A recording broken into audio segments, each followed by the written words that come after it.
Well, one price we've got to pay for the Liberals not having the courage to fight the global warming panic, and Labor going even crazier with it all, is that Australia is losing its big coal-fired power stations.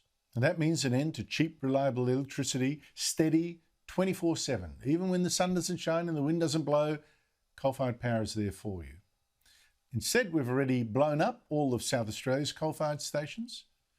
Victoria has lost its giant Hazelwood power station. And in 7 years' time, it's going to lose the big Yallourn one as well. Its Chinese owners are closing it early. I don't think China minds that.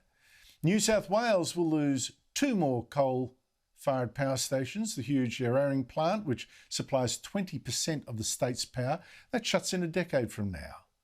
But before then, in just 2 years, the Liddell plant will shut. I mean, this is serious. This is so much electricity generation gone. I mean, remember, coal now makes 70% of our electricity, the bit that you can rely on.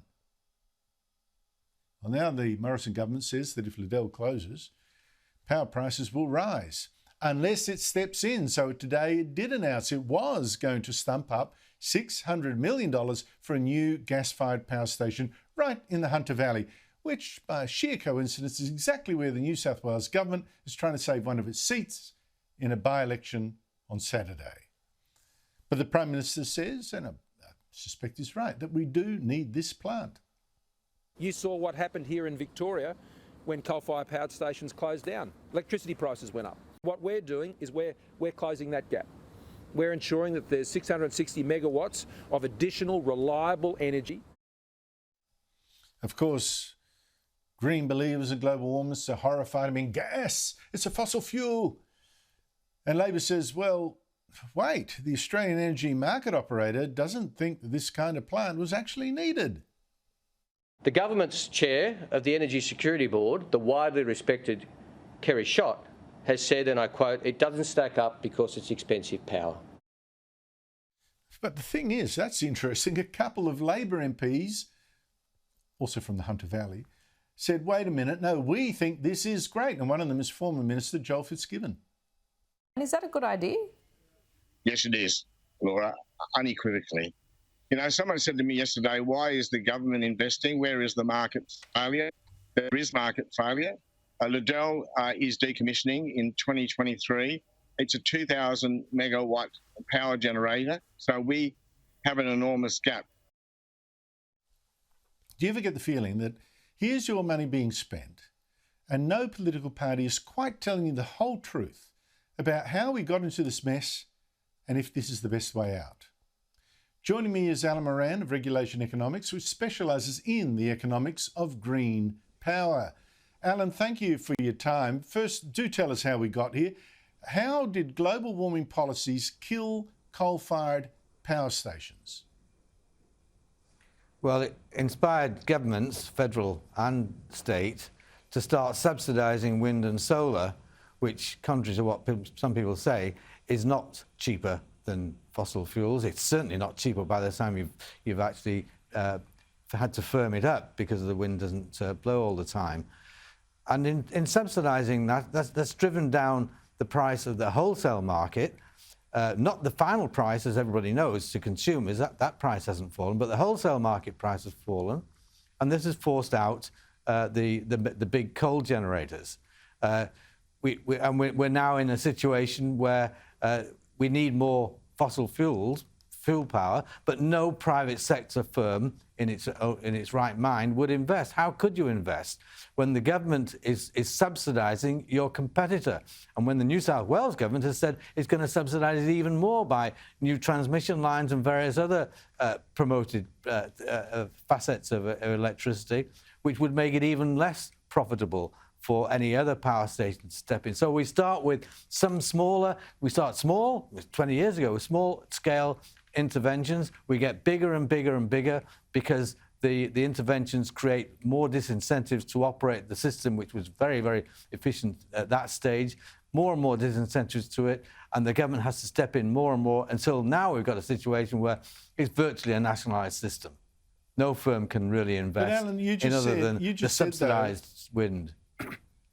Yeah, but you just said that wholesale prices for electricity were lower at the moment Doesn't that show that green power is good? It does drive power prices down?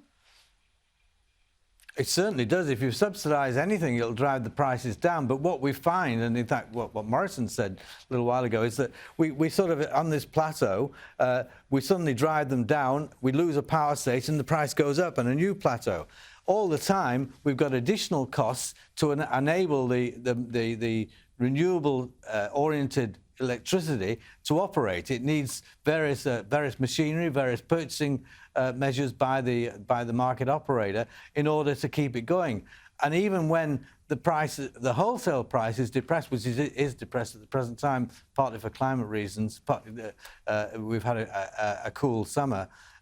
Even when it's depressed, the price to the consumer still hasn't gone down and won't go down, and it will. And as each power station is removed, the price will go up again. Bear in mind what we're replacing. We're replacing a 2,000 megawatt power station with maybe 1,000 altogether. And there's, as you said, there's one more, in fact, two more power stations scheduled to close down, coal-fired power stations, in the next 6 or 7 years.